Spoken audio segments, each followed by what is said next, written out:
are those two things actually opposites? Yeah. A sexy baby, the opposite is not a monster on a hill because we haven't placed the location of the sexy baby. Well, the my baby being mind just sexy? imagined all of them in a valley underneath the hill, all having a good time and being sexy. So the sexy baby is at the bottom of the hill by the river? No. Many sexy babies. Oh, that's true. Yes. Multiple sexy babies. Having like a party. So the opposite of a horde of sexy babies is one monster on a hill. Yeah, I can see it. What can I say? I think this is probably the worst lyric that's ever been written.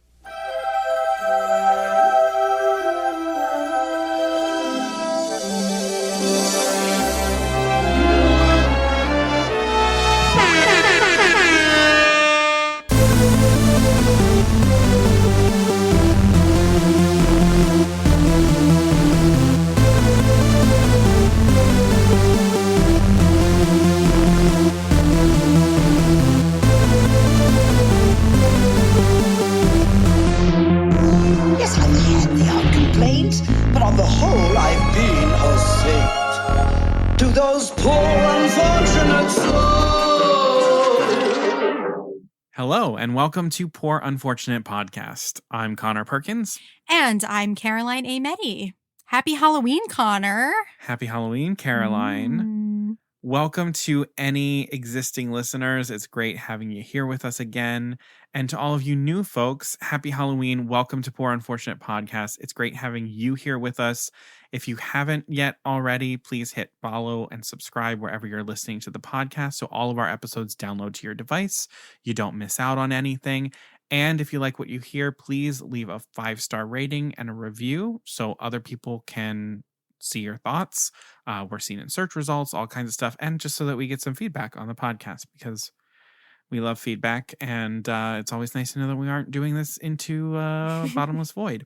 So, yeah, thank you for doing that. So, Caroline, what's new? Well, honestly, you've told me what's new, so I just want to say these updates have been provided by Connor to me, just keeping me abreast of what's going on right now. So let's kick it off with some park stuff, shall we? So Blizzard Beach in Walt Disney World is finally going to reopen in November with some small Frozen theming additions, and I think Connor and I both agree that it should just be a full-fledged Frozen water park, but they should just one day. I don't know. think I've ever said it on the podcast, but I was like, I've said it privately. I was like, they should just completely redo Blizzard Beach as Frozen. Give Frozen an entire absolutely park, it'd be basically. So exciting. Yeah. And it works so well because it's Frozen, but in summer. And that's literally what Frozen is. It's like everything's frozen over, but it's the summertime. You've got the whole like ski chalet sort of situation that's very like Norwegian. They should have just overhauled it in this time. Kind of thing happening. Yeah. It works so well. Yeah. I was really excited to see this change. Now I think it's really only in the kiddie area. Yeah. Is where they added like the Snowgies and like Olaf and everything. But I'll take it. And they could do more. This is one of the instances where I'm like, you could do more. Yeah, I know. Don't touch Typhoon Lagoon. Typhoon Lagoon is perfect. Leave that as it is. Like, because that has a perfect narrative. Good, but I'm like, this is Blizzard Beach always felt to me as like a sort of, I didn't know what it was doing. Mm-hmm. Like it didn't make a whole lot of sense, and I didn't have as much fun at Blizzard Beach as I did at Typhoon Lagoon. Yeah, I agree. And it feels like adding Frozen, adding a property might actually benefit giving it some sort of story. If someone said to me, Frozen water park, I'm sold. I mean, it's that easy. Yeah. Like this could be, the characters from Frozen decide to open up a ski resort. Oh my God. In the middle of summer. With the help of Oaken. Yeah, please. Yeah, with the help of Oaken and Elsa. Like you could just make that the story. Like this is the Arendelle ski resort. Oh my God. They're trying to keep it open all year round. Oh, send me there. I guess also in terms of reopenings, in Disney World, Akershus is finally going to be reopening in the Norway Pavilion with all of the princesses. Yep. So that's a very hidden gem. If you are trying to have a character breakfast, that's a little bit of a hidden gem. So go there. You can also do a character dinner there. Yeah. Which I have done, and it was really nice. Yeah, I did the breakfast. That's where I met the Anti-Bell. Right. Right. Anti-Bell. Who I don't speak of. Right. And I feel like every episode we've got another sad Disney Parks money update. So this one is too much. So starting in 2023, we're going to have Disney Parks After Hours, giving you 3 extra hours at night in Magic Kingdom or Hollywood Studios on select nights. And Connor was looking through the prices for this, and one night I clicked on a random date just to like see what it was. Mm-hmm. It was $129. So it's like for another 3 full hours day. in a park. It's like a three hours. You pay the price of like a full day in the parks. A full day ticket to have reduced crowds, and it's not even like you get to go in and like all the food is free. Right, exactly. Like, there's no extra feature in this. It's just it's just that there's continuing no to be lines. allowed to be in there.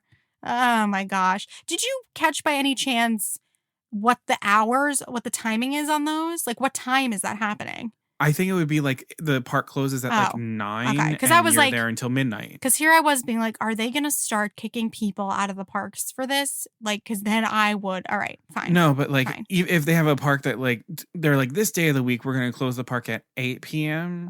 Like they could do that if they want. Like they can do whatever they want now at this point. Like I know it's not good. No.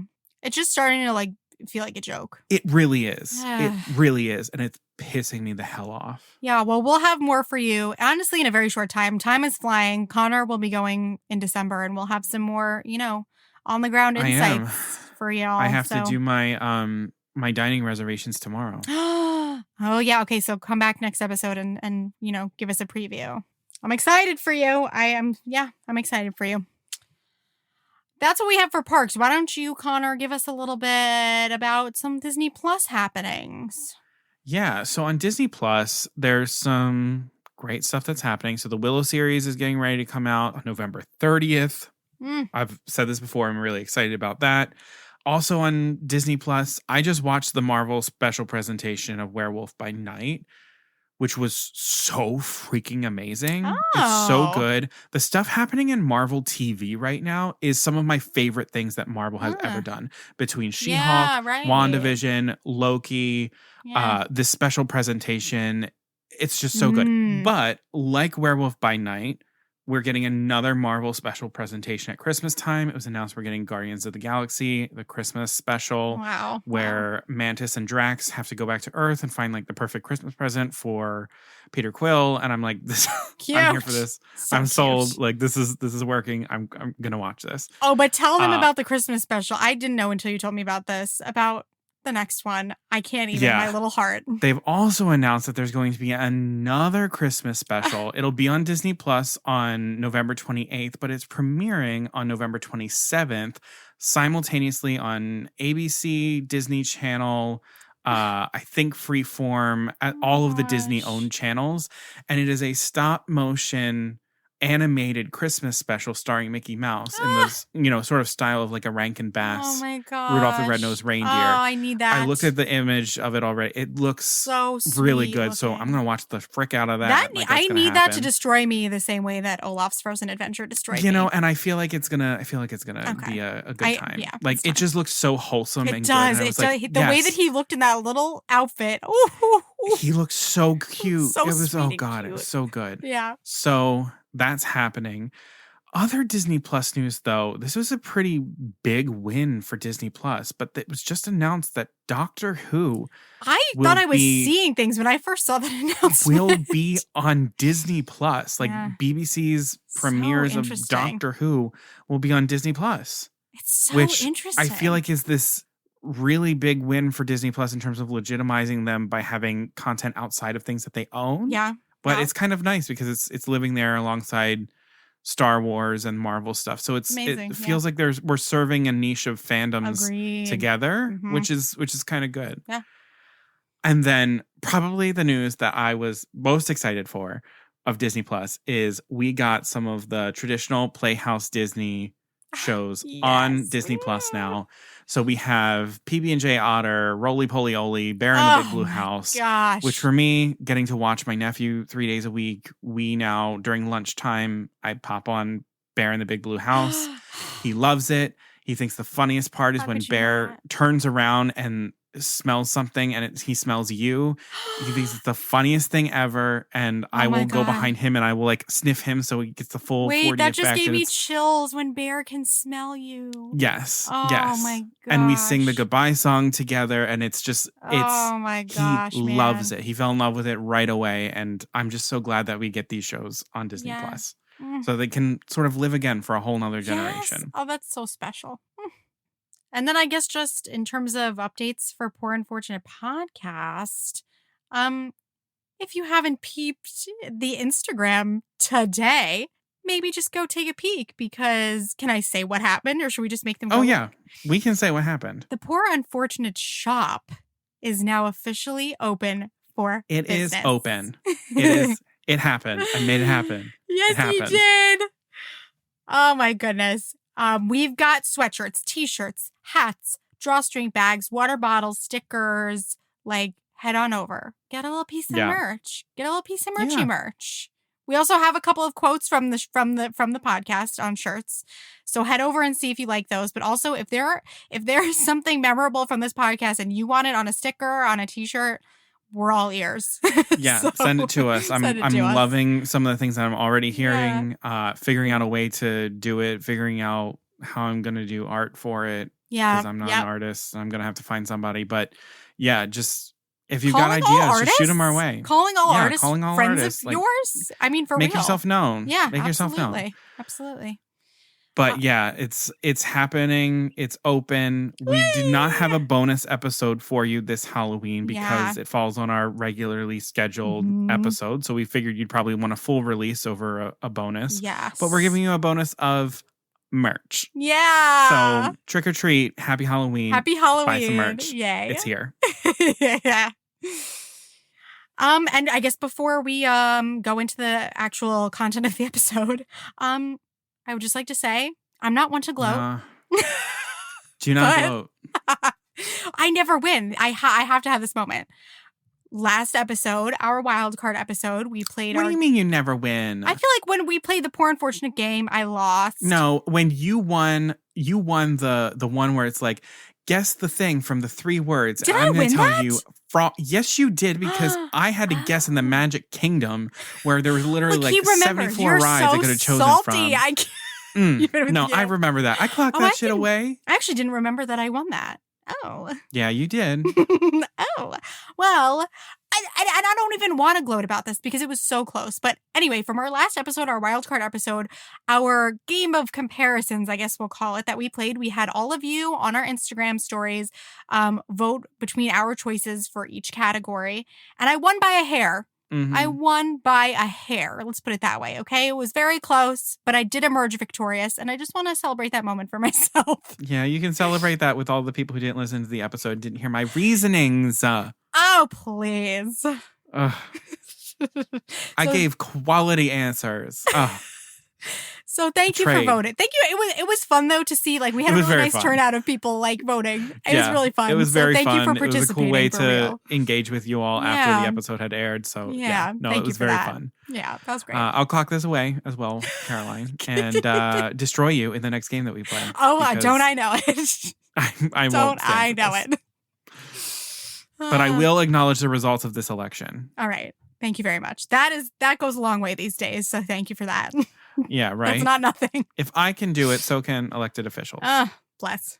Also, before we move on to do the episode, just want to do a reminder to everyone who lives in the United States. Election day is coming up. Mm-hmm. If you don't have a plan to vote right now, make a quick plan to vote. There's a ton of resources out there, but please make sure that you go out there and exercise your right to vote because it is extremely important. It affects the lives of people in your neighborhood, people in your family, people who live in communities outside of yours. People in other countries are affected by your votes, especially in these types of elections. And this one, this is extremely important. This is our first chance to make our voices heard after our democracy was sort of called into question on January 6, 2021. It's easy to overlook it because it's not a presidential election year, but it's so important. It's so important. Yeah. Yeah. So make a plan to vote. Vote early if you can too, because that's always great. And if you need resources on like how to figure it out, reach out to us. Absolutely. We're happy to help you figure it out. Absolutely. So yeah. Yeah. Vote. Save democracy. Ugh. So I think that's going to do it for us for all of our news and updates. We're going to get into the meat of the episode. So now we are back again at our Rant and Rave episode. And this one's going to be a fun one. So because today is Halloween, we wanted to leave you with something that was a little bit on the spooky side, but also something that if you're coming to this episode, after Halloween, it's not going to have to make you watch a Halloween movie when we know you're already playing Christmas music. So we are going to be tackling the topic of ghosts, spirits, the supernatural sort of things in Disney or Disney-owned films. So I have the rant this week. Caroline has the rave. I'm so excited. Well, folks, buckle in because I didn't really think I had an opinion. But turns out I had 7 pages worth of an opinion. Famous last words from you. Let's be real. I'm about to tackle something that has never been the main topic of a conversation in any of our full episodes that we've ever done before. Yeah, we've been a little nervous to touch it. I don't know why. We're just as, we're qualified. I don't know either because I do know a lot about it. And I am a fan. So we're doing Star Wars, folks. Yay! Fine. I'm so Happy excited. Halloween. I'm so excited to talk about Star Wars. Yay. Well, you're going to talk and I'm going to listen. Yeah, I'm going to talk about Star Wars and I'm going to have some opinions. So today I'm going to talk to you about Force ghosts in Star Wars. And now I have the rant, so I'm not ranting about Force ghosts in general. But I'm going to be talking specifically about the revision of Anakin Skywalker's Force ghost in Star Wars Episode 6, Return of the Jedi. And so as I usually do, I just want to quickly mention some of my sources here. Mainly the Star Wars films, which I have watched many a time. Thank God. The opinions of myself. And then also I heavily relied on the Star Wars Wikipedia, which is a great collection of it's fantastic. Like the fandom has done such a great job at upkeeping it and keeping things clear and concise. So specifically around some of the things that I need to sort of set a baseline for you all, some that's coming from Wikipedia's for your convenience. So just going to acknowledge where it's coming from. Spoiler alert for all things Star Wars beyond this point. So if you have not watched Star Wars and intend to, use this as an excuse for you to watch it before you listen to anything, because I'm going to be spoiling some of the biggest plot twists of the entire series. Also, if you aren't interested in Star Wars, watch it because it's a huge achievement in like cinema history. So you also should do that too. Also, if you've evaded some of these Star Wars spoilers this far into your life, that's pretty impressive. Yeah. So just watch it now before I ruin that in this episode. So before I, do anything, we're going to do a little quick deep dive into the history of Force ghosts. What are they? So a Force ghost or a Force spirit is the manifestation of a Force-sensitive individual's consciousness after their life form has deceased. So it's an achievement of spiritual immortality that allows the individual to preserve their identity and communicate with the living after their death. Individuals who become Force ghosts, they undergo special training, and this knowledge is only available to those who follow the light side of the Force. Sith cannot do this. They have other things that they can do, but they can't do this. The process is really quite demanding, so typically only Jedi and those most closely connected to the Force were able to become Force ghosts. So Force ghosts, how they're created. So I'm going to talk about the Force specifically. The Force, as we know, is an energy field that binds all things together through space and time, and it's made of 2 parts. There's the living Force, which binds together all living things, and then there's the cosmic Force, which binds together all else and sort of communicates the will of the Force, which is basically like destiny. So think of it as sort of like a yin and yang sort of thing that you communicate with each other and they make up the Force. In death, you pass from the living Force into the cosmic Force. unless you're a badass like Leia Organa, who refuses to depart to the cosmic force without her son's redemption first, which, like, all hail. Like, she held off death. Oh, it's so amazing. Right? I just say it's such a beautiful concept, too. I just really love it. Yeah. Yeah. Force spirits, they manifest from energy that is flowing from the living force into the cosmic force. So from that, like, motion between the two, that's where force ghosts manifest. In the context of the Skywalker saga, Qui-Gon Jinn is the first Jedi we follow who attempts this training to become a force spirit. And we learn in the Clone Wars television series that he had begun his training with the Shaman of the Wills, but had not finished when he was #murdered in The Phantom Menace by Darth Maul. This being the case, he was only able to manifest as a disembodied voice. However, he imparted the knowledge onto Master Yoda, who in turn shared it with Obi-Wan Kenobi, and Qui-Gon Jinn was able to eventually complete his training in death, having already communed with Master Yoda after an extended period of time. And after the fall of Anakin, Qui-Gon Jinn was even more determined to fully manifest his corporeal self, and was eventually able to appear to Obi-Wan Kenobi on Tatooine at the close of the TV series Obi-Wan Kenobi. Right. Everything's all tied together, right? Like, so it's great. Cool. Qui-Gon learned that the path to retain one's consciousness after death was absolute selflessness. So let's stick a pin in that for later. Force ghosts, what can they do? Force ghosts can actually do quite a lot. They can manifest anywhere in the galaxy where there's a strong presence of the Force. Some have demonstrated the ability to manipulate the Force as a Force ghost, as they did in life, like Master Yoda, who is able to control the weather in Last Jedi when he summons lightning. Yeah. Others have been able to interact with objects and living beings in the physical world. So, Yoda as an example again, he whacks Luke with his walking stick as a Force ghost, and Luke feels it. Additionally, Force ghosts can actually help preserve the consciousness of Force-sensitive people who have done extraordinary feats of selflessness and sacrifice, which are the keys of the light side of the Force that open the path to the knowledge of Force spirits. They've been able to preserve those people after death without the necessary training. So this was the case of Anakin Skywalker, who did not have that knowledge, and Ben Solo, who did not have that knowledge, who died never having been trained because of their respective turns to the dark side and their subsequent redemptions. So the Force ghosts were able to make them Force ghosts, essentially. Okay. Are we following? I am. Is this making sense? Absolutely. Okay, cool. Yeah. I just accept things as they come sometimes in Star Wars, and I'm like, oh no, there's a whole lot going on behind it. There's a process. Because if you don't know Star Wars, the mythology of Star Wars extends across films, TV series, video games, so much. Books, it's Legos, comics. like there's so much, and the mythology sort of pops up and is expanded in every single medium. It's kind of incredible, and it's pretty cool. So now that we've got a brief history of Force ghosts, what they do, I want to walk through the history of Anakin Skywalker's Force ghost and how it was changed in the films.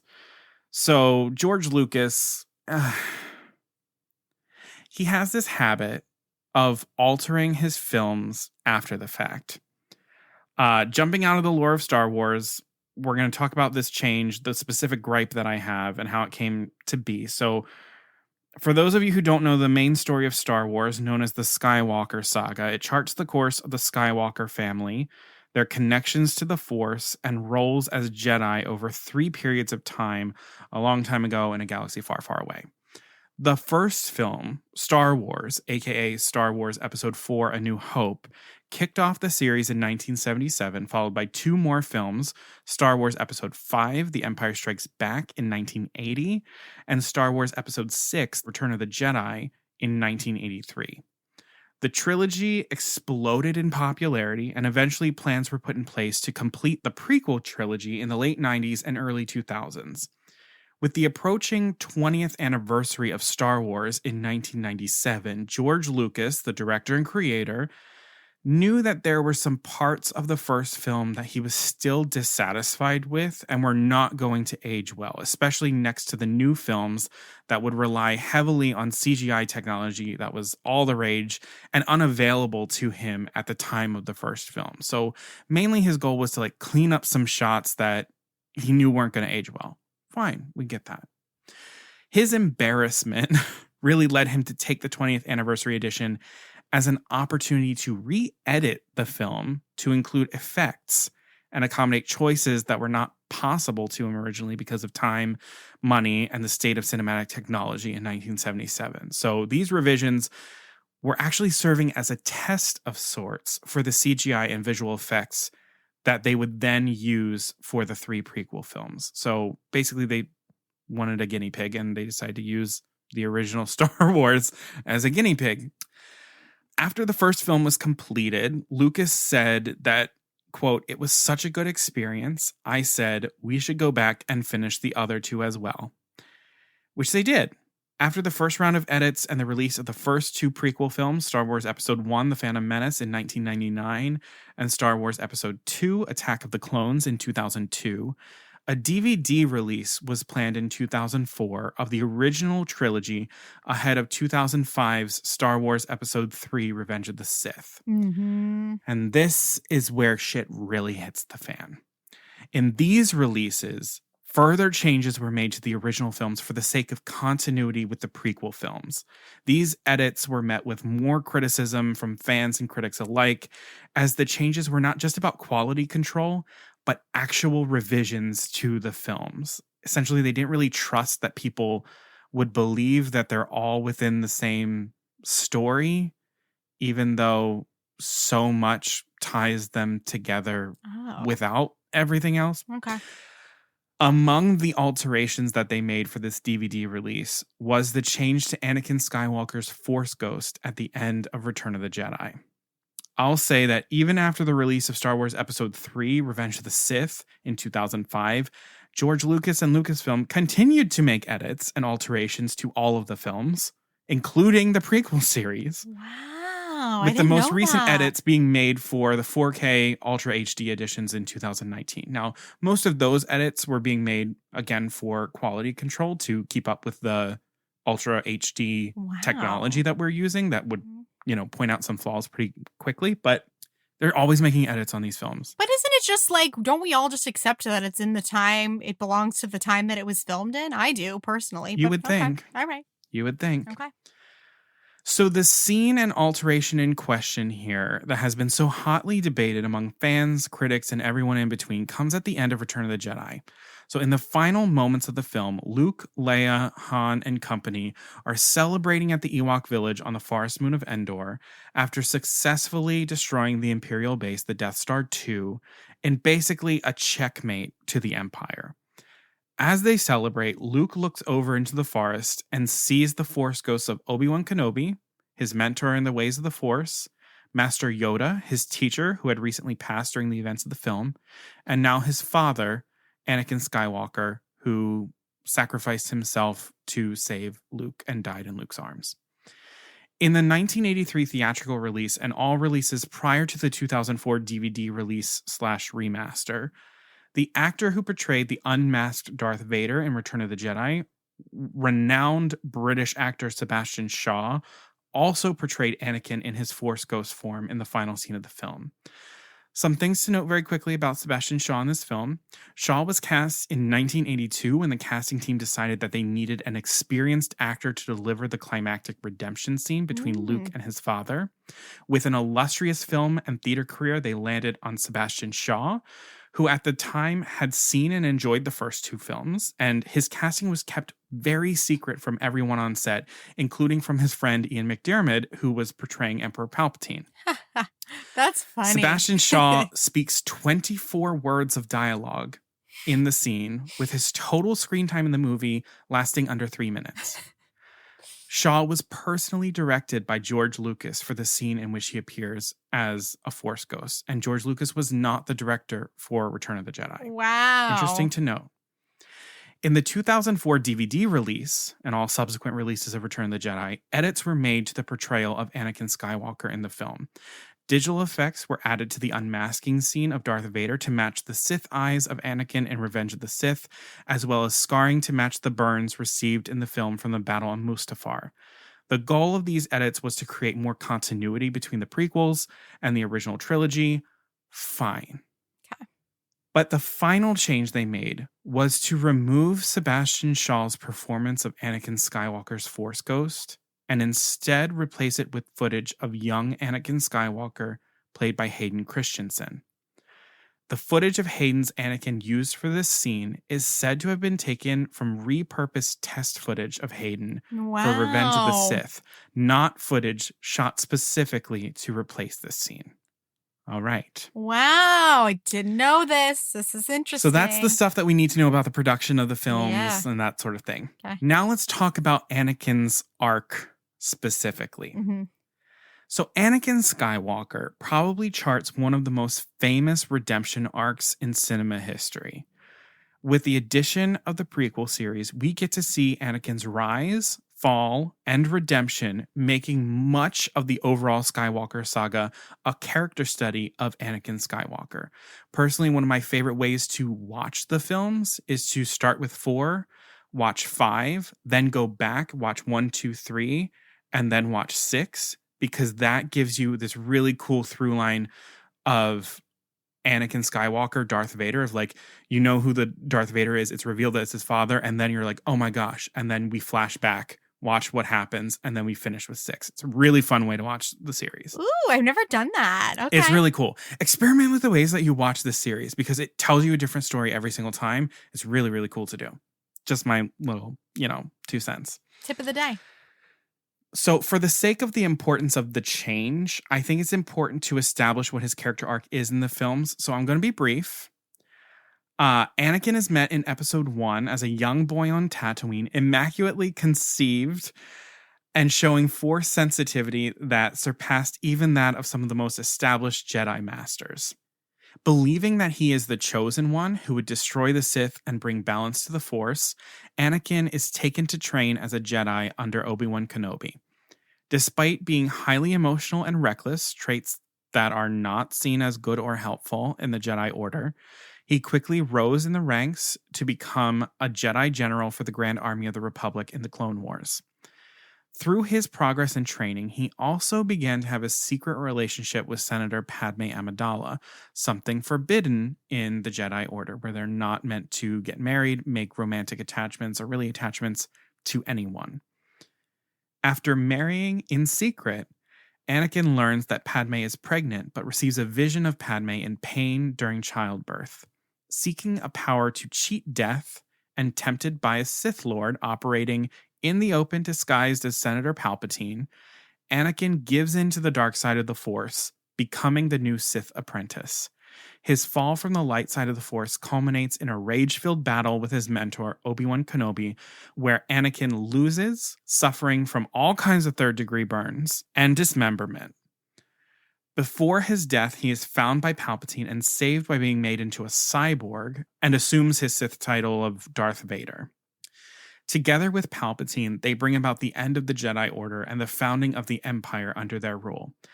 Unbeknownst to Anakin, Padme gives birth to twins, Luke and Leia, who are separated for their protection from him before Padme dies. Years later, Luke is an emerging Jedi working with the rebellion to bring an end to the Empire's vicious rule. On learning that Luke is his son, Darth Vader attempts to bring him over to the dark side and deliver him to Emperor Palpatine. Luke knows from Master Yoda that he must confront his father, and he believes that he can bring his father back to the light. Luke offers himself up to Darth Vader on the second Death Star, where he is brought before the Emperor Palpatine to be tempted to the dark side. Luke resists and is tortured nearly to death by Palpatine. And Darth Vader, unable to see the pain inflicted on his son and listening to Luke calling out to him as a father, picks up the Emperor, Force lightning ablaze, and takes all of his Force lightning as he hurls the Emperor off a bridge into the center reactor of the Death Star 2. Dying from the blows from the Force lightning to his suit's control panel, shorting out its function, he asks Luke to remove his helmet to look upon his son with his own eyes. In this final moment with Luke, Anakin tells him that Luke saved him, that he was right about him, that there was still good within him, and to tell his sister Leia that he was right. And with that, he dies in Luke's arms, redeemed as Anakin Skywalker, and finally at peace. So that's Anakin's story. So now that we know what Force Ghosts are, now we know about the production of this film, why changes were made, things like that, and now we know Anakin's story, I want to go into the Force Ghost replacement and how it undercuts Anakin's character and his redemption arc. I'm going to start with George Lucas's justification for the choice so that we can know where he's coming from, so I can tell you why George Lucas is completely fucking wrong. George Lucas justified this change in an interview for Movie Phone between himself and Hayden Christensen in 2005, where Hayden was like interviewing him. Mm-hmm. When Hayden asks about the change of Anakin's Force Ghost to his younger self in Return of the Jedi, Lucas says, quote, "It was added in because it's a fun way of finishing off the entire series. The idea was that your inner person would go back to where we left it off when it turned to the dark side, when you got burned up and everything. But before you got burned up, so when you come back to the good side of the Force, it's your former persona that survives, not the Darth Vader persona." End quote. In a way, I understand what he is trying to say in this and his attempt to distance the viewer from the Darth Vader persona. I can actually, okay, so far I follow. Okay. I also think it's him doubling down a little to justify some of the hotly debated dialogue from the original trilogy around Obi-Wan saying that Darth Vader killed Luke's father. Something that even this year, they are still reckoning with and trying to justify in the Obi-Wan Kenobi TV series. Mm-hmm. It baffles me, though, because it's all metaphorical. It's a figure of speech. Right. Okay. We don't need to twist ourselves in knots over, is Anakin actually dead? And how does the Darth Vader persona kill him? Blah, blah, blah, blah, blah. Oh my gosh, no. People are really George saying that? Lucas, in this quote, is saying that Anakin appears as a Force Ghost the way he appeared the last time he was Anakin. Mm-hmm. I agree with this. But when was the last time he was Anakin? And this is where the choice to replace Anakin's Force Ghost and the reasoning behind it starts to break down for me. Because Anakin Skywalker, contrary to the Obi-Wan quote, "Sorry, Obi-Wan," never really died. He said so himself to Luke in his final moments. He says, quote, "You were right. You were right about me. Tell your sister you were right." End quote. The right in this instance being Luke's insistence that there is still good in his father, that Anakin lives on inside him and always has, and that he could choose the light at any moment, a little act we call redemption. So let's talk about redemption.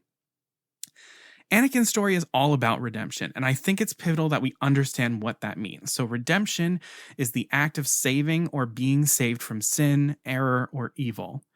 And I think it's important to note that redemption is not a reset. It's not about being someone else or pretending that you are something that you are not, or even going back to a previous version of yourself, because that's not the truth. And redemption happens in truth. It happens from where you are, as who you are, in any given moment. And I think that's what makes it so miraculous when it happens. That somewhere deep in your errors, you can make a choice or be found and go another way. You take a moment to honestly see yourself for all your faults and say, this person is going to turn away from a path of evil and hurt. And this is what happens as Darth Vader watches his son dying before him. We literally cut to the helmet and watching the reflection in the eyes of the helmet. He sees in Luke's suffering who he has become, and he rejects Vader, claiming the light as Anakin. He makes the choice to destroy the Emperor, sacrificing himself to save his son as Anakin. In returning Anakin's Force Ghost to his younger, former self, Lucas is erasing that redemption. It's being dismissed and rewritten for a cheap attempt at unnecessary continuity between films that people were already behind. You didn't need to sell us on them being connected anymore, George. And I'd like to think that if Anakin returns as a Force ghost, he would return as the version of himself that did the most heroic act of his lifetime, not the troubled, younger version of himself. Because young Anakin had a lot of turmoil happening in him. He should be the version of himself that embraced himself for all of his faults and found enlightenment in the last moments in the arms of his son.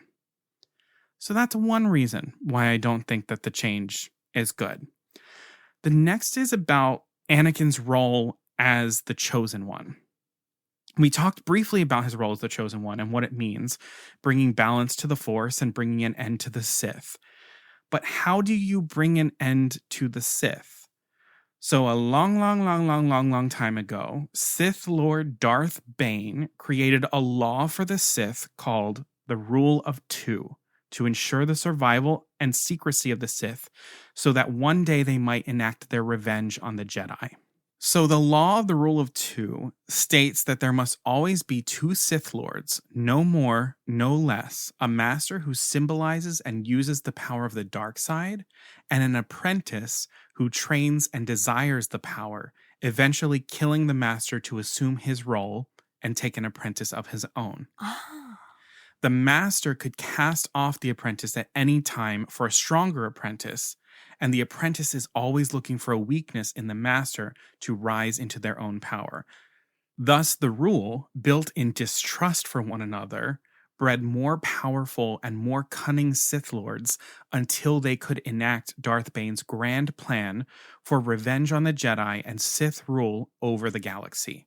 And this basically happens when Darth Vader and Darth Sidious, aka Palpatine, execute Order 66 to assassinate all Jedi and dissolve the Republic in favor of a galactic empire under Palpatine's rule. So, good job, Darth Bane, because your plan worked and the law did its job.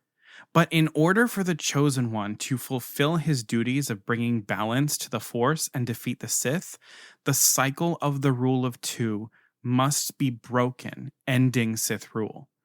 I would argue that in Anakin's final act of killing his Sith master and dying himself, he fulfills his duty as the Chosen One, restoring balance to the Force and destroying the Sith.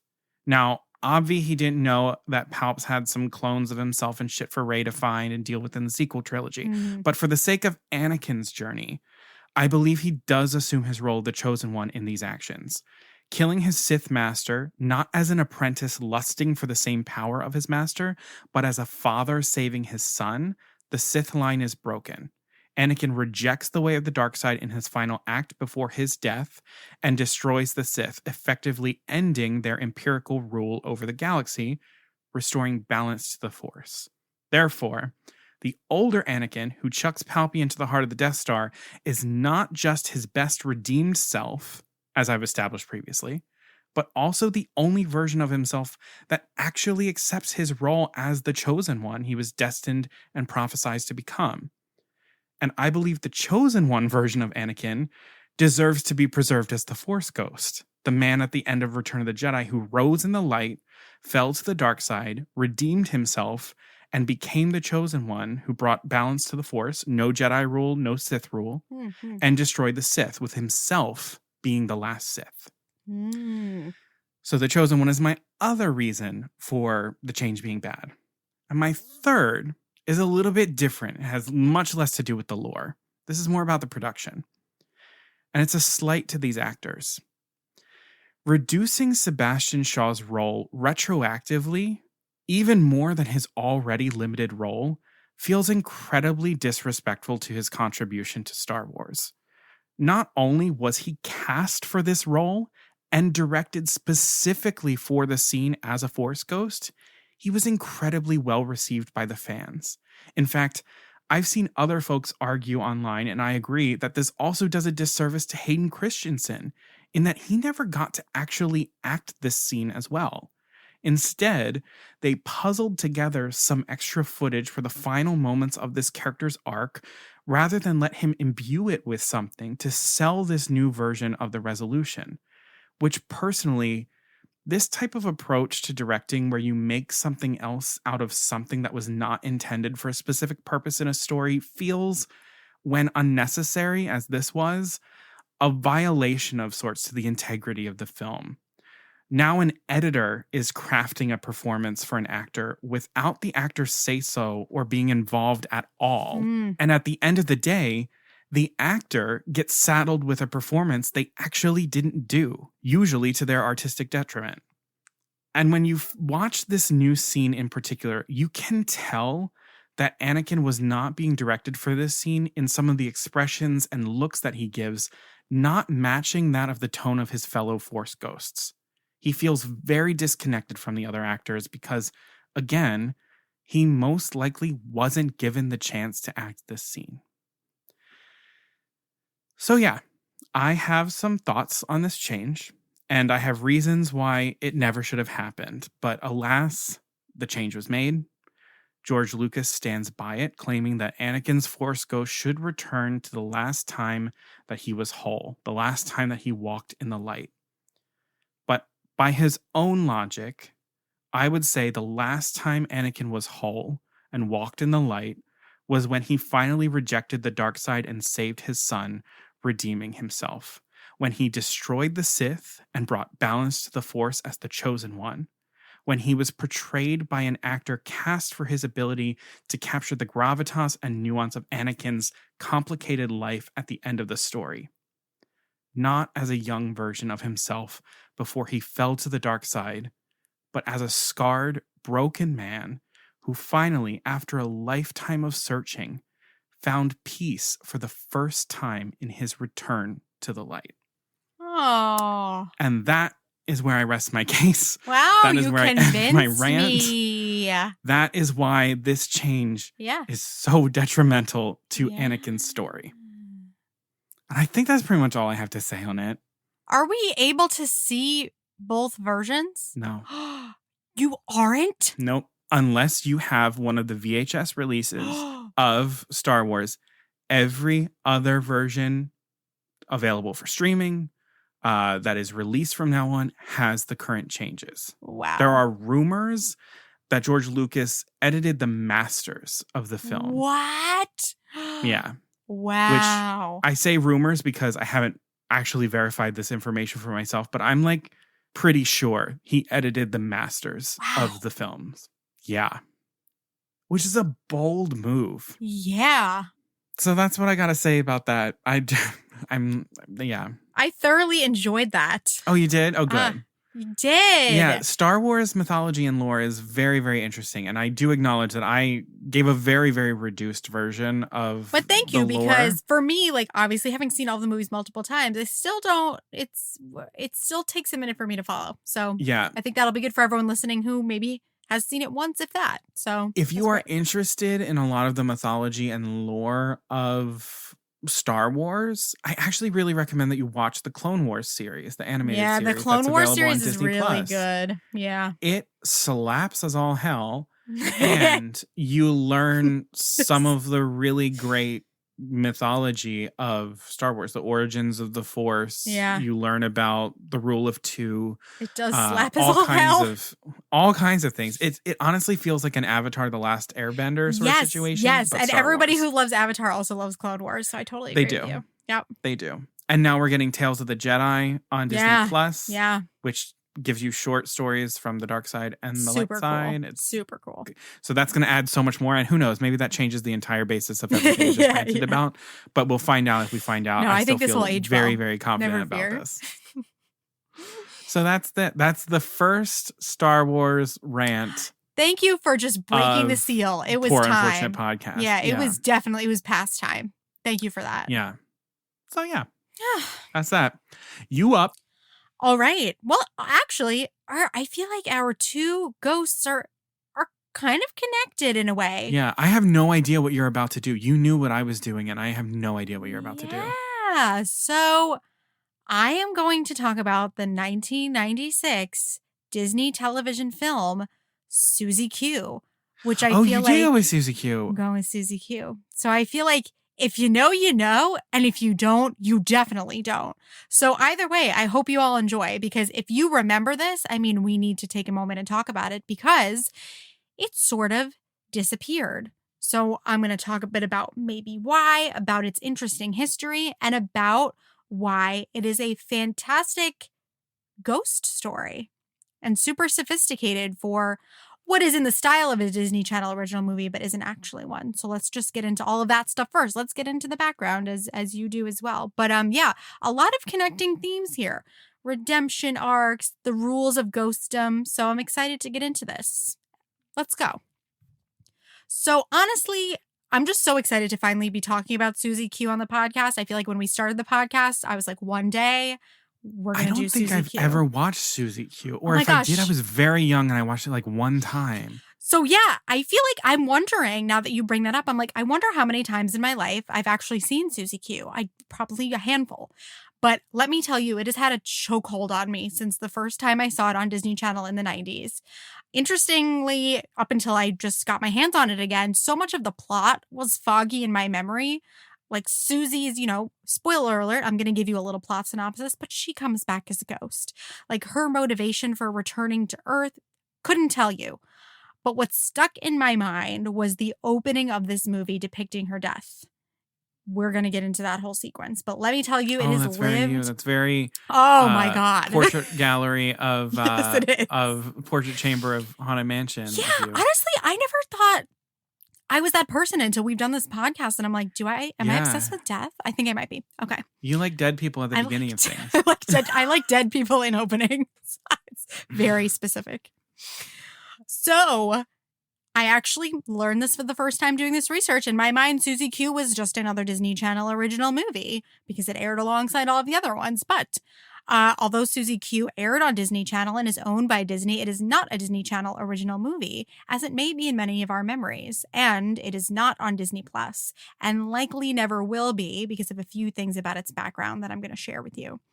So Susie Q originally aired not on Disney Channel, but on Super RTL, a German television network that's a joint venture between the German company CLT UFA and Disney's Buena Vista International Television Investments, which later became Disney International Operations. So weird. Yeah. Super RTL itself had only launched the year before in 1995. The New Adventures of Winnie the Pooh was its first program, and so was pretty much presenting Disney programming to German audiences. It did lose its Disney programming in 2013 with the launch of the German version of the Disney Channel, and so since then has moved away from Disney programming. So this movie is technically still a Walt Disney Pictures film. You'll see that overlay on some of the posters. So Susie Q first aired on Disney Channel in the US on October 6th, 1996. The tagline for the movie at its premiere was, "Death is just the beginning." I love it. That's you. I love it so. Death in the beginning. It's just the beginning. If that's the beginning, I'm here for it. So just a quick run through of the creative team. So this was directed by John Blizek, who really comes from directing a bunch of episodes of the Mighty Morphin Power Rangers. And so spoiler, we've got a lot of Mighty Morphin Power Rangers creatives on this movie. So first of all, skipping ahead, Amy Jo Johnson, who plays Susie Q, is the Pink Power Ranger in Mighty Morphin Power Rangers. But not only that, this movie is written by Shuki Levy, who wrote for Power Rangers, Digimon, Inspector Gadget, and Douglas Sloan, with Shuki Levy and Lance H. Robbins as the executive producers. So as I mentioned, Susie Q stars Amy Jo Johnson, the Pink Power Ranger, as the title character, Justin Whalen as Zach, and Shelley Long as Zach's mom, Penny. It also features Andrea Libman as Terry Sanders, who is Zach's sister, Garwin Sanford as Coach Stanford, and Bentley Mitchum as Johnny Angel. And the budget was $2 million Canadian dollars, so it was filmed in Canada. And the production companies were Libra Pictures and Shavik Entertainment. So there's just things coming from a lot of different directions. There's so little information about this movie anywhere. I am so curious as to how this movie really came about, how the Power Rangers team came to the story. I have to know. If anyone can connect me with these folks, I want to talk to them. So Before we discuss anything else, let me give a synopsis because, like I said, either you're like me and you saw it probably 4 or 5 times in your childhood and it stuck with you, or you've never seen it because it wasn't on that often. I'm going to have to spoil the whole movie for you. I'm very sorry, but it's important for the conversation. So, for those of you not familiar, here is the synopsis. Spoilers. The movie opens in 1955 in the fictional town of Willow Valley, Washington, and high schooler Susie is getting ready for her winter formal. We get some interesting, side note, we get some interesting, like, naked back shots, like her, like, pulling on her pantyhose. Like, there's mature content in this. It was very interesting. Quite German. Watching this now, my mom was very specific about the things I was allowed to watch, and I'm surprised this didn't get switched off, but we made it all the way through. No black cauldron, but here's a naked girl's back. Yeah. Anyway, there are a lot of funny moments in this that, like, we're raving about this, so we won't harp on them. But there are a few funny things that are just like, 90s Disney TV films. What are you going to do? Sure. So, as Susie is preparing to go to the formal, her grandfather, who lives with her, is trying to get her attention as she prepares to leave with her boyfriend, Johnny Angel. But she tells him to rest and she's on her way.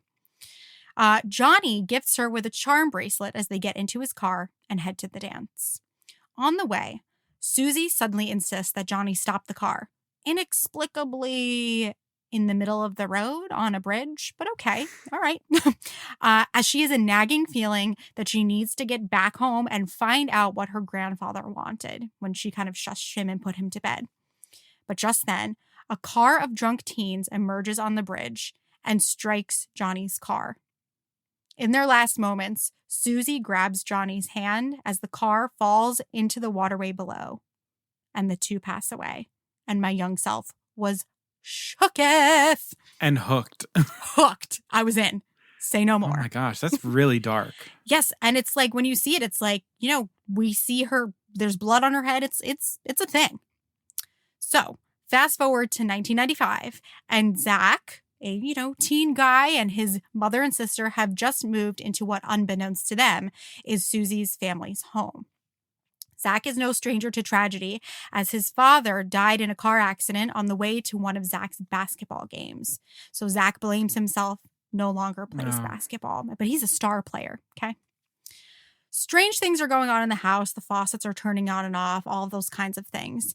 And then one day, as Zach and his younger sister Terry are just randomly fishing in the town waterway. As you do. As you do. Zach catches Susie's old charm bracelet on his line. That night, he's looking out his bedroom window and sees a young girl, his age, shooting hoops in his driveway. Naturally, he goes down to see what's going on. And Susie is shocked to discover that Zach can see her, as she is a ghost. As she tries to convince him and explain that she is, from the 50s, she is a ghost, she's dead, Zach just puts himself to bed and is like, I'm dreaming this, I'm going to start over again in the morning. But the next day at school, the old janitor shows him an old photo of Susie from the school in the 50s, confirming that Susie is indeed a real person who died in the 50s. And he just happened to have this picture? She's like, in the trophy case because she was like a cheerleader and it's kind of like in memory. Okay. It's like an in memoriam little thing from when she passed away. Gotcha. Yes, okay. yes. Not like he just like pulled out like a wallet-sized photo next to his kids and he's like, I also have this picture of this dead girl. It's Susie. Okay. He does say, he says something like, she was a dream. Like you would have loved her. So I don't know what the backstory is there. Would love to investigate. But anyway. All right. So, now that Zach knows that Susie didn't die about 40 years before, she returns to see Zach again and even follows him to school the next day, begging for his help because she's here because she wants to find out what happened to her parents after her death. After her presence that only Zach knows about and can see, nobody else can see or sense her, gets him into trouble and embarrassment at school, he finally agrees to find Susie's parents and help her out. When he finds them, he discovers that they're facing homelessness because of a missing title deed to their property, and the local bank is demanding a $25,000 balloon payment that they can't afford. Which, let's just pause. We're talking about property deeds, balloon payment, like we're getting in there. It's sophisticated stuff. We finally discovered that Susie's spirit has come back, of course, not just to find out what has happened to her parents, but because the night of her death, her grandfather was looking for the deed and she put him to bed instead of listening to him. So she could have kind of prevented this whole thing from happening. Susie and Zach are now in a race against time to find the deed, which is eventually revealed to prove that Susie's family owns most of the land in Willow Valley, which the evil bank is trying to take over. And we've got a deadline of like midnight on Friday night is when it's all going to go down. Yeah, very Goonies. Absolutely. Situation. You have to. Zach eventually saves the town from the dastardly deeds of the local bank owner. Spoiler, Susie brings basketball back into Zach's life and all is righted. Susie knows it's time to return to heaven. So she heads back to the bridge where she passed away. And before getting back into Johnny's car, which like ghostly Johnny pulls up onto the bridge to come get her, Zach tells her that he loves her. And she leaves him with her charm bracelet. The next day at school, Zach meets new student Maggie. And let's just say she looks and sounds just like a gal that we all know and love. And the movie ends. Huh. Mm-hmm. So before we get into the rules of the ghostdom that we've established here and why this is such a really like nuanced and mature ghost film, but also Disney Channel television film. Connor, you caught on to this pretty early on when I started this, but part of the draw about this for me is just the mysterious disappearance of the Susie Q movie in general. Yeah. So as I've already covered, it's not a Disney Channel original movie. It began airing on Disney Channel right before Wish Upon a Star, which we all might be very familiar with, starring a young Katherine Heigl. And that is not a Disney Channel original movie either. In fact, up until October 1997, films on Disney Channel were released under the banner of Disney Channel Premiere Films. So the first actual Disney Channel original movie was under wraps in 1997. Mm-hmm. So part of Susie Q's more mature and sometimes graphic air is owed to the fact that it wasn't produced specifically as a Disney Channel original. It premiered in another country, all of this stuff. When it aired on Disney Channel, some of the profanity that's in it was removed and it earned a TVG rating, which I'm like, I wouldn't give it a TVG. Yes, you can see it. I think someone says ass and stuff like that. You can see it kind of, if you watch people's mouths move, you see it got dubbed over. It's pretty funny. But yeah, it was a TVG. I don't know. I don't agree with that personally. But anyway, so despite the fact that what I consider kind of its sister film in Wish Upon a Star, something that did extremely well, started airing right after it. Wish Upon a Star was being re-aired in 2002, DVD releases, all of these things. Susie Q stopped airing on Disney Channel by the early 2000s, and that was that. You can find several full versions of the movie on YouTube. That's how I came to, revisit it for this episode, proving that it really made an impact in about literally just the 5 or so years that it was airing on television. There are almost more posts of the movie on YouTube than there are any articles online providing any kind of detail about the movie's production, anything about why it stopped airing. It's just being kept alive by the fans, which I love because I feel like I'm also one of them. I feel the same way that all of these people do who are commenting on this version of it. So I think part of the film's appeal for me has always been this feeling that I imagined its existence. Like for a little while, I really did think that I would be that kid who made up a Disney Channel original movie about this girl who dies in a car crash. Yeah, that's on brand. Yeah, I was like, for a while, I was like, I must be conflating that with something else. No, it's Susie Q. So yeah, it really only aired for about 5 or so years. And as far as I can recall, only aired around Halloween as well. And there doesn't seem to be anything I can track online as far as large-scale backlash to any of its content that would have caused it to be pulled from airing so suddenly. It's also surprising to me that Disney would stop airing anything that has some sort of Halloween undertone. We can only air Halloween Town and, Twitches so many times, right? So why was this pulled the way that it was? I can't get that question out of my head.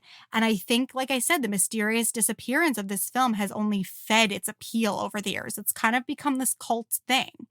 And it is pretty interesting, that a movie about a dead girl ghost was just pulled without explanation. It feels right. It feels very spooky. And we know I love that. So let's get into the actual content of the movie and all of the things that are going so right here. So first of all, if someone described to me a Disney Channel original movie style film about a ghost girl, I'd probably be like, yeah, I'm not interested, especially at the age that we are now.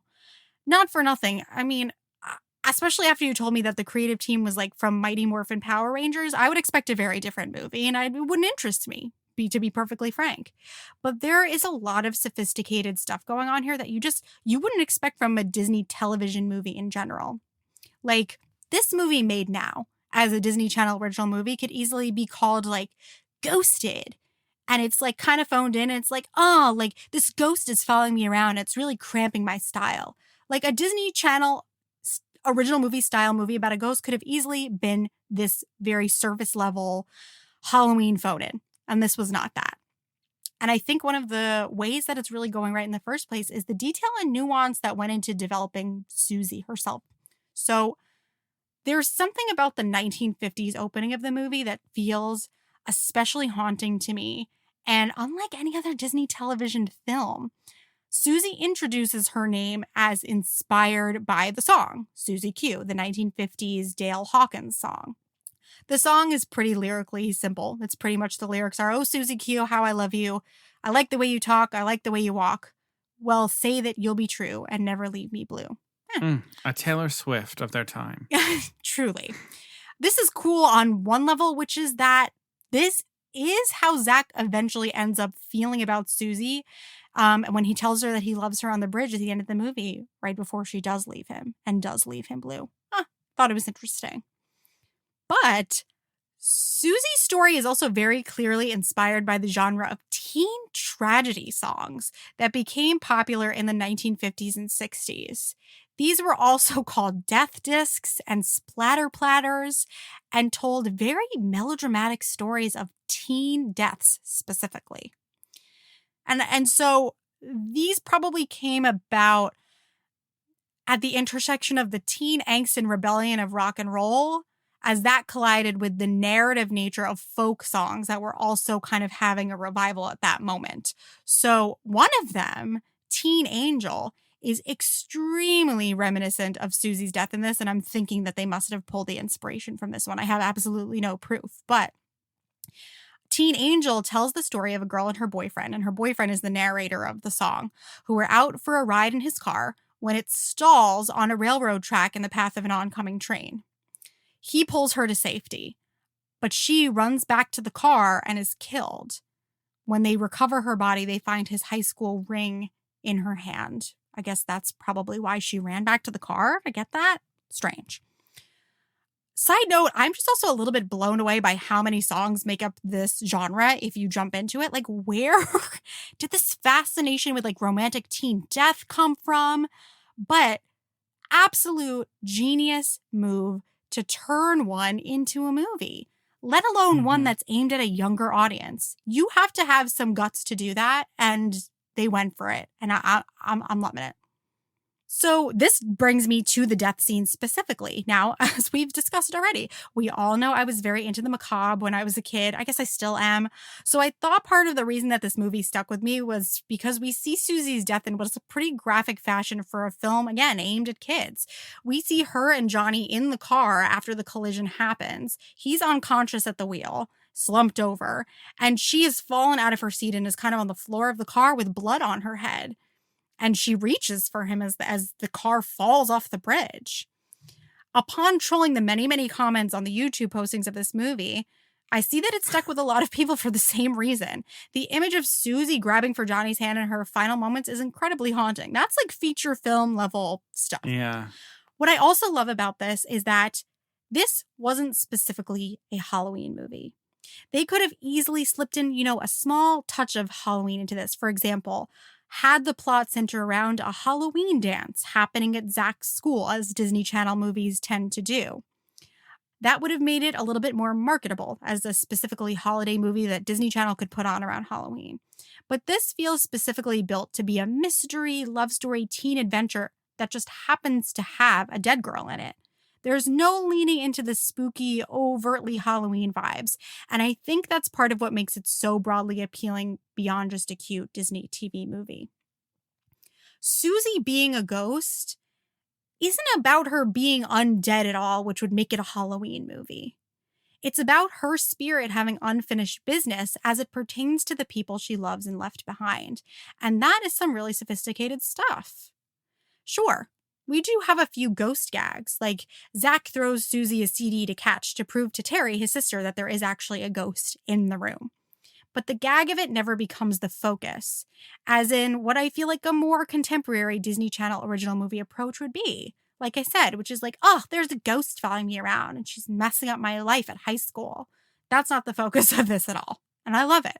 As far as I can recall, though, Disney Channel really did only air this movie around Halloween. If anyone listening kind of remembers seeing it at any other time, let me know, because I remember waiting for Disney to announce the Halloween programming. I specifically remember one specific day. My dad had dragged me to this thing that I didn't want to go to, and I just knew what time Susie Q was going to be on that night, and I knew that I had to get home at that time. So it was like a rare thing. It was very exciting. Did you ever tape it? I don't think I did. Also, this story involves a real investigation of death that I can definitely say we have not seen in any Disney television films since. My favorite scene of the movie is one in which Zach asks Susie what it's like to die. Although her answer, it might leave a bit to be desired for adults now, I think her answer is a really lovely one for a younger audience. She knows that Zach is asking because he's wondering what it was like for his father when he died, and she tells him that his father was likely thinking of him and his sister and his mother when he died. And she tells Zach that when your life ends, you're still responsible for taking care of the people that you love. She assures Zach that his father is watching over him, and even talks about heaven, uses the word heaven, says that is where she went, and that's where his father is. This is definitely not territory that would be touched by a Halloween-y ghost movie. And I don't think there are many examples of such a direct and specific, yet still gentle discussion of death in a Disney television movie, or a Disney movie in general. The arc of this movie also could have easily focused on avenging or righting Susie's death in some way, but instead its focus is taking care of loved ones and righting wrongs that affect them. This subliminally tells younger viewers that sometimes young people pass away too. And although that's heavy stuff, and I honestly would understand some parents being hesitant about that, I think it's kind of a good way for that concept to be introduced, and that her focus isn't I shouldn't have died. It's let me just take care of the people that I love and make sure that everything is right with them. It's very, very nuanced. Also, Zach and Susie are just fantastic Disney Channel heroes. If we just want to look at this through the lens of Disney Channel original movies, they're just doing such great stuff. Zach is giving some Troy Bolton vibes years and years before High School Musical. But also Justin Whalen and Amy Jo Johnson are giving deeply likable performances. His frustration with Susie's antics when, she follows him to school to try to get his attention are always relatable, and he never verges on mean or overblown.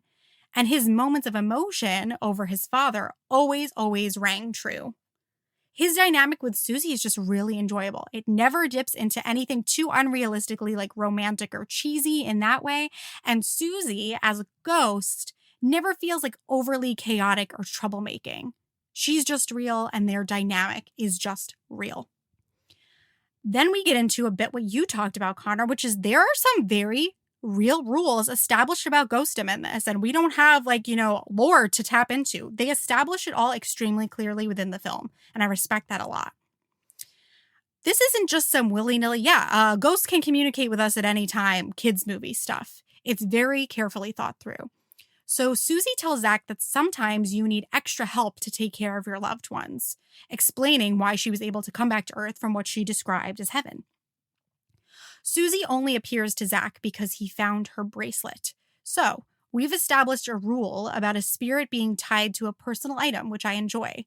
And this concept also carries through consistently to the end of the film, which we'll get into because there's still a few things that I wonder about. Susie appears back on Earth in the outfit that she passed away in, establishing a very haunting concept of her spirit being a bit stuck in the day and moment of her death.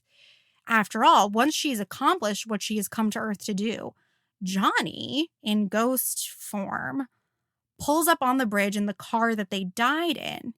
It's a little dark and sad, but I kind of love it, and it's just very haunting in general to see her still in that pink prom dress that we see her spending so much time getting ready in when she's still alive. Susie is also aware that her return to Earth is finite. She knows she is only there to right a wrong, and then she's done and she's going back. This is also what I'm assuming prevents her from saying, "I love you," back to Zach before she returns to heaven. There's a very clear moment where she looks at him and you can tell she's deciding that she can't say it. She knows the rules of her return and doesn't try to bend them for any feelings that she might have developed for Zach.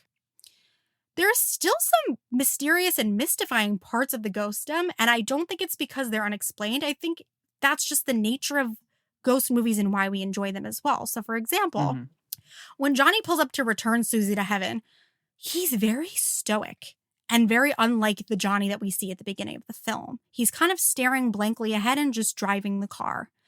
Also, Susie's grandfather is also in the back of the car when she gets in.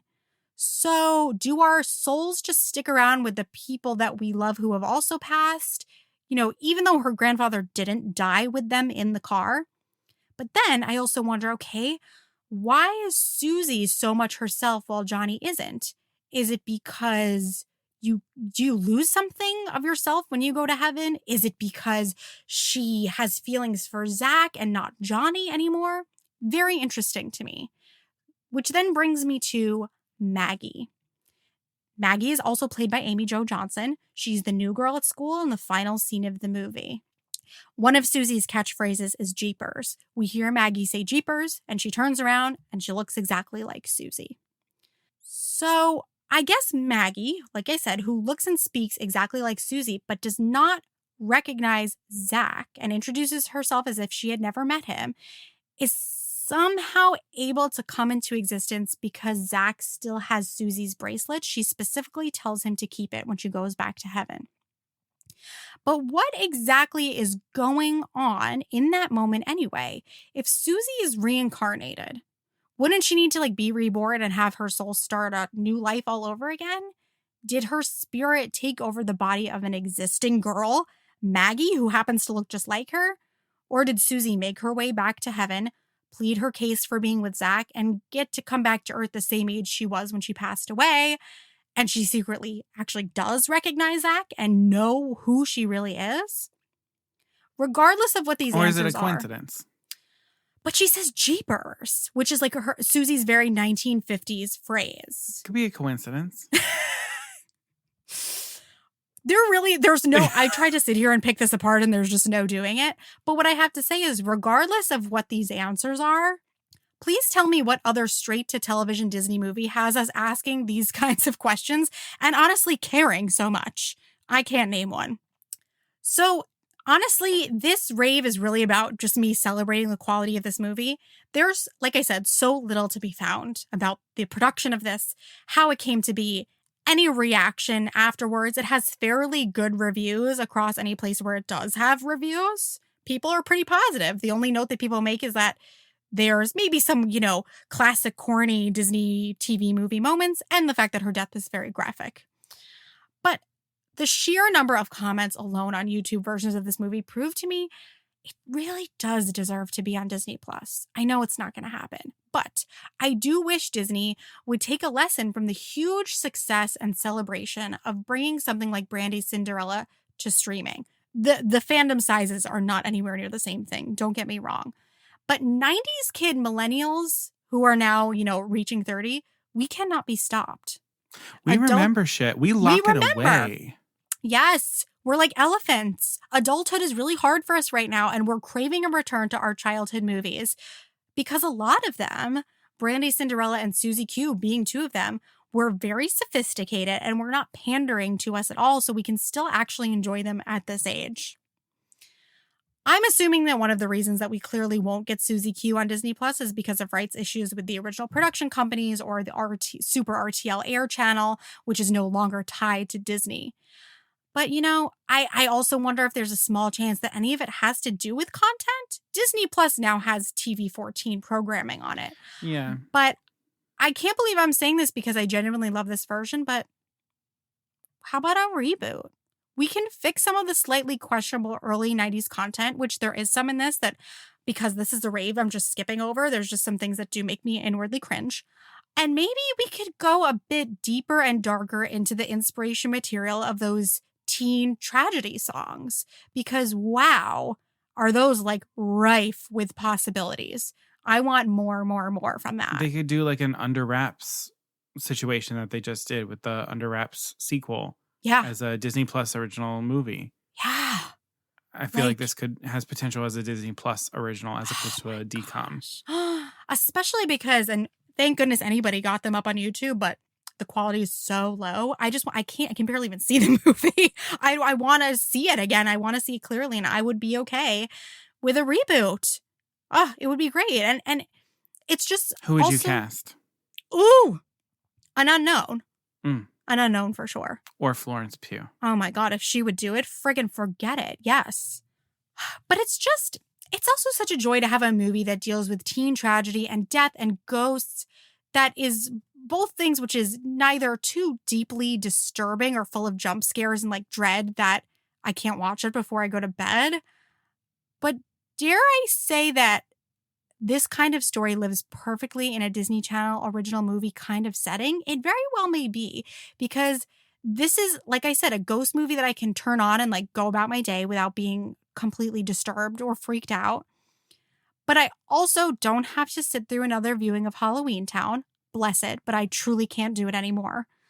So I'm going to label this as a Halloween movie because it is when Disney Channel did air it. So the fact that a Halloween movie cannot be like pandery or whatever the epitome of that Halloween Town music is, it cannot be that. And it can have a ghost story that where the ghost isn't overly evil or frightening, or alternatively too silly and childish and simply just there to be full of antics. They can be haunting, sad, lovable, and real. They can be Susie Q.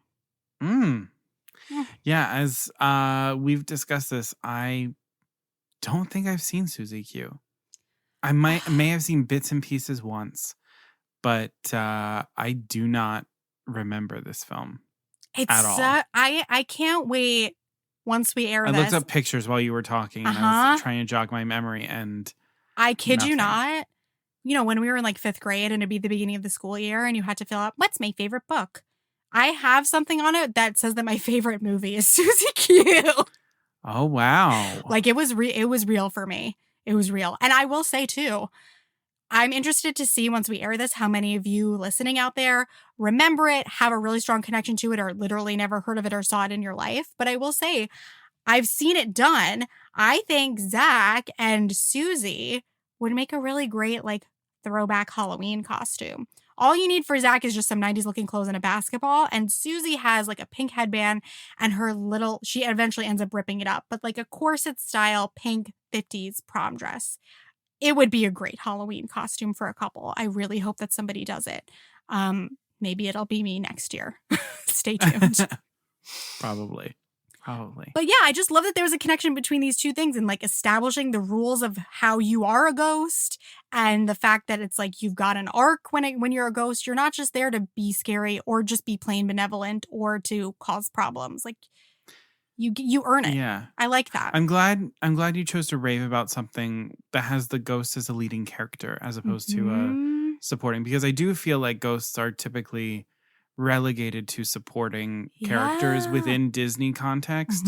I mean, also in Star Wars as well. But yeah. But yeah, I think the moments when Disney does something as a ghost, as a main character, they're pretty few and far between. So it's interesting to see what they do when they sort of dive into it, which is, I think, one of my frustrations around the Haunted Mansion, in that it is a primed and ready let's dive into some ghosts as the leading characters. Yeah. And yeah. never happens that way. And I think I'm finding from us discussing both of these is I really do think like the key is really tying us to who they were when they were alive. Don't just have them appear as a ghost and explain, show it to us. Then they matter. My dad wrote a play about ghosts. And one of the first things we did, and I directed it, one of the first things we did is like we sat down, we had a conversation, we decided on like what are the rules of being a ghost, and you have to do that, otherwise it feels pandery, otherwise it feels cheap.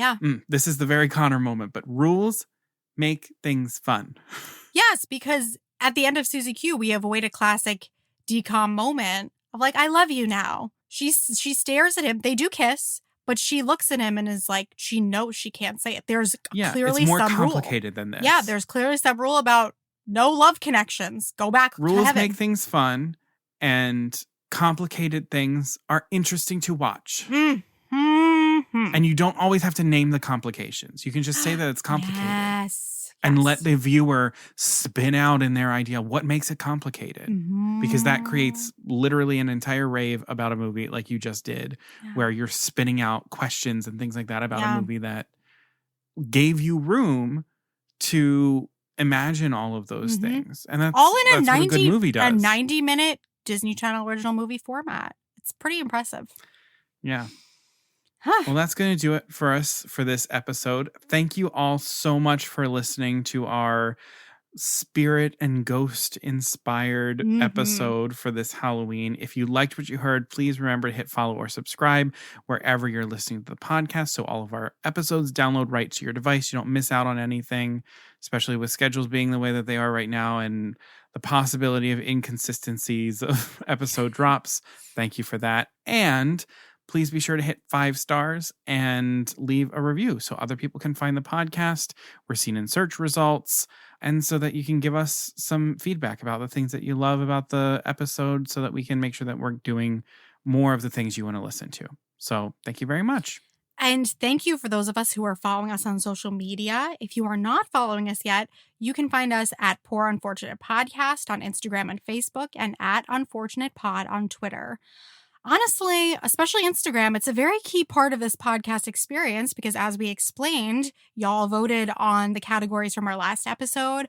I hope that you all will pop on there and tell us if you have seen Susie Q. Tell us about your opinions on Force Ghosts, the whole thing. Also, if you happen to order some Poor Unfortunate Podcast merch from our shop, please send us photos of you in it or of it, and we will feature it if you allow us. Put it on your posts, but please like, post about it. Yes. And honestly, just thank you for buying it, because who knows, maybe you'll wear it out and someone will say, what is Poor Unfortunate Podcast? And you can tell them. But if you want even more of this in your life, please pop over to our private Facebook group, the Poor Unfortunate Fam. Every time I bring it up, I say that we've got almost 100 members. We're so close to 100. Please pop over. I just want to reach 100 people because I love that number and I love that idea for us. So yeah, come in, say hi. Yeah, it's cool. A great way. Like I when I think about our listeners, I know so many of you by name now because you're in the fam and we talk about the episodes. And I feel like this is an especially, this episode especially warrants some longer debate and discussion. And that is, the Poor Unfortunate Fam is definitely the place for that. And as we've mentioned, the merch shop is open. You can go to the Poor Unfortunate shop at our website, poorunfortunatepodcast.com/shop. You'll see all of the items right there. You can find all the things you like. If you have questions about anything, feel free to email us, give us a message on Instagram or the socials. We're happy to help. And as I always say, it does take us a little bit of money to keep the podcast up and running and coming to you. We do have a PayPal account. It's linked in our episode description and in the links in our social media accounts as well. Truly, anything that you have to spare goes a long way for us. It just keeps the podcast up and running, keeping it free, ad-free for the most part as well. You can make a one-time donation. You can make a monthly donation. It can be $1, $5, $10, more than that. It all just goes right back into the podcast so that we can keep bringing you some Disney content that you love to listen to. So thank you very much for considering that. If you're unable to make a donation, that's totally fine. Tell a friend, tell your family, tell an enemy. tell people, tell people what you listen to because they want to be like you because you're cool. Yeah. I said so. I don't know. Happy Halloween, everyone. Happy Halloween, Caroline. Happy Halloween, Connor. Our favorite time of year, spooky season's done. Time is moving fast. Spooky season is done and the Christmas music begins. Here we go. Yeah. All right. Happy Halloween. And until next time, Beluga Sevruga.